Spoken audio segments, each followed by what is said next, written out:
بسم اللہ الرحمن الرحیم۔ سلطان محمود غزنوی کا پورا نام یمین الدولہ ابو القاسم محمود ابن سبکتگین تھا، جو تاریخ میں محمود غزنوی کے نام سے مشہور ہوا۔ سلطان کی پیدائش بروز منگل 2 نومبر 971 عیسوی کو ہوئی۔ سلطان محمود 997 عیسوی سے اپنے انتقال تک سلطنت غزنوی کا حکمران تھا۔ یہ سلطنت غزنویہ کے سب سے مشہور سلطان تھے۔ سلطنت غزنویہ 976 سے 1186 عیسوی تک قائم ایک حکومت تھی، جس کا دارالحکومت افغانستان کا شہر غزنی تھا۔ سلطان محمود غزنوی نے دنیا میں 33 سال حکومت کی اور اس وقت کا دنیا کا شجاعت اور دنیا پر اثر و رسوخ رکھنے والا دوسرے نمبر کا بادشاہ تھا۔ پہلے نمبر پر چنگیز خان تھا، دوسرے نمبر پر محمود غزنوی تھا، تیسرے نمبر پر سکندر یونانی تھا، چوتھے نمبر پر تیمور لنگ تھا۔ سلطان کا انتقال 30 اپریل 1030 عیسوی کو بمطابق 410 ہجری میں ہوا۔ یہ واقعہ سچا اور انفرادی حیثیت رکھتا ہے کہ 1974 میں شہر غزنوی میں ایک زلزلہ آیا، جس سے سلطان محمود غزنوی کی قبر پھٹ گئی اور مزار بھی ٹوٹ پھوٹ کا شکار ہو گیا۔ تو اس وقت کے افغانستان کے بادشاہ ظاہر شاہ مرحوم نے دوبارہ مزار کی تعمیر نو کی اور قبر کو مرمت کروایا۔ تعمیر کے مقصد کے لیے قبر کو پورا کھول دیا گیا، کیونکہ قبر نیچے تک پھٹ گئی تھی۔ جب قبر کو کھولا گیا تو قبر کے معمار اور قبر کی زیارت کرنے والے حیران رہ گئے کہ قبر کے اندر سے 1000 سال سے مرے ہوئے اور تابوت کی لکڑی صحیح سلامت ہے۔ سب لوگ حیران اور ورطۂ حیرت کا شکار ہو گئے۔ تابوت صحیح سلامت 1000 سال گزرنے کے باوجود حکام نے تابوت کو کھولنے کا حکم دیا، تو جس آدمی نے تابوت کھولا تو پلٹ کر پیچھے گرا اور بے ہوش ہو گیا۔ تو جب پیچھے لوگوں نے آگے بڑھ کر دیکھا تو وہ سلطان جو 33 سال حکومت کر کے مرا اور مرے ہوئے 1000 سال گزر چکے ہیں، وہ اپنے تابوت میں ایسے پڑا تھا جیسے کوئی ابھی اس کی میت کو رکھ کے گیا ہے، اور اس کا سیدھا ہاتھ سینے پر تھا، الٹا ہاتھ اور بازو جسم کے متوازی سیدھا تھا، اور ہاتھ ایسے نرم جیسے زندہ انسان کے ہوتے ہیں، اور 1000 سال مرے بیت چکے ہیں۔ یہ اللہ تعالیٰ نے ایک جھلک دکھائی کہ جو میرے محبوب کی غلامی اختیار کرتے ہیں وہ بادشاہ بھی ہو گئے تو وہ اللہ کے محبوب بن گئے، اللہ کے پیارے بن گئے، اللہ کے دربار میں کامیاب ہو کر پیش ہوں گے۔ زندگی مختصر ہے اور وقت تیزی سے گزر رہا ہے۔ وقت کے آگے طاقتور سے طاقتور بادشاہ کمزور اور بے بس ہے۔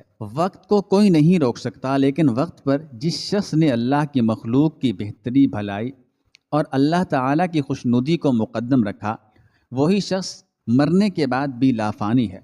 سلطان محمود حقیقی معنوں میں ایک منصف حکمران اور سچا عاشق رسول تھا۔ سلطان محمود غزنوی کا ایک بہت ہی محبوب وزیر تھا جس کا نام ایاز تھا۔ ایاز کا ایک بیٹا تھا جس کا نام محمد تھا۔ وہ ہر وقت بادشاہ کی خدمت پر مامور رہتا تھا۔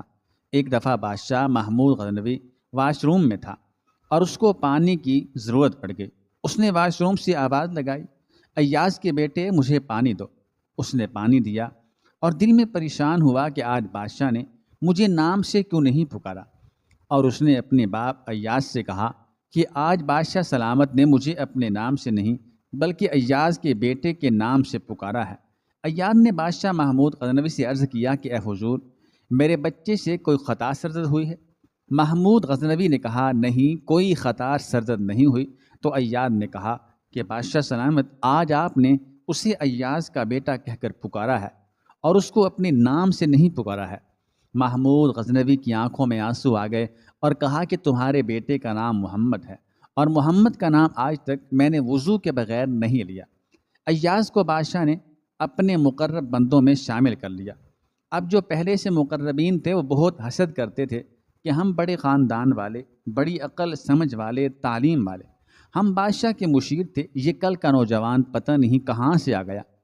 ایک دن سب وزیر اکٹھے ہوئے اور بادشاہ کی خدمت میں حاضر ہو کر کہا کہ ہم اتنے عرصے سے آپ کے پاس کام کر رہے ہیں، لیکن آپ کی توجہ ہے کہ ان پڑھ ایاز کی طرف ہماری نسبت بہت زیادہ ہے۔ بادشاہ نے کہا ابھی تم لوگ چلے جاؤ، میں کسی موقع پر اس کا جواب دوں گا۔ ایک دن بادشاہ نے دربار لگایا اور سب سے کہا آج میں تمہاری عقل کا امتحان لوں گا۔ سب وزیروں کو بلوایا اور ایاز کو بھی بلایا۔ بادشاہ نے سب کو ایک بہت ہی قیمتی ہیرا دیا اور ساتھ ایک ہتھوڑا بھی دیا کہ اسے توڑ دو۔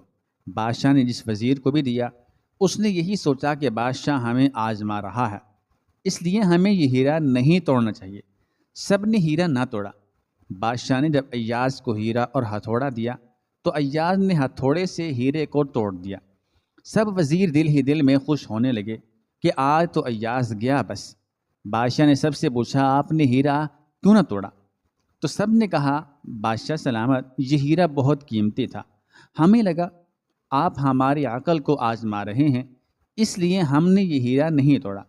بادشاہ نے ایاز سے پوچھا تو ایاز نے کہا بادشاہ سلامت، میں جانتا ہوں یہ ہیرا بہت قیمتی تھا، لیکن آپ کا حکم اس سے بھی زیادہ قیمتی تھا۔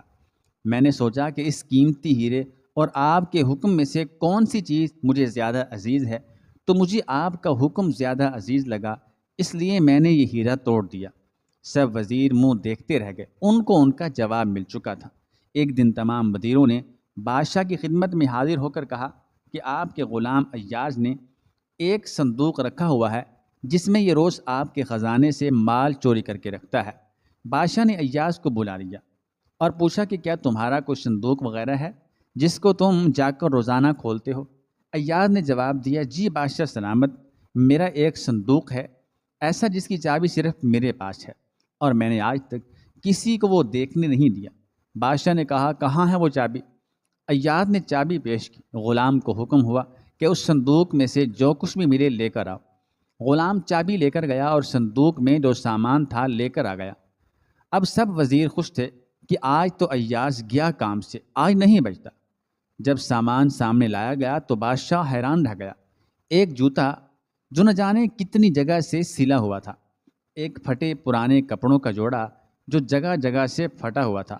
بادشاہ نے جب ایاز سے پوچھا تو اس نے کہا بادشاہ سلامت، جس دن میں آپ کے پاس آیا تھا اس دن میرے تن پہ یہ لباس اور میرے پاؤں میں یہ پرانا جوتا تھا، لیکن آپ نے مجھے کیا سے کیا بنا دیا۔ میں روزانہ اس صندوق سے ان جوتوں اور کپڑوں کو نکال کر دیکھتا ہوں کہ کہیں مجھے غرور نہ آ جائے۔ اپنا آج کا وقت دیکھ کر تو میں اپنا پچھلا وقت یاد کرتا ہوں کہ کہیں اس غرور میں جو احسان آپ نے مجھ پہ کیا وہ بھول نہ جاؤں۔ ایک دن بادشاہ نے ایاز سے کہا کہ انگوٹھی پر کوئی ایسی چیز لکھ دو جسے پڑھ کر اگر میں غمگین ہوں تو خوش ہو جاؤں اور اگر خوش ہوں تو غمگین ہو جاؤں۔ ایاز نے انگوٹھی پر لکھ دیا یہ وقت بھی گزر جائے گا۔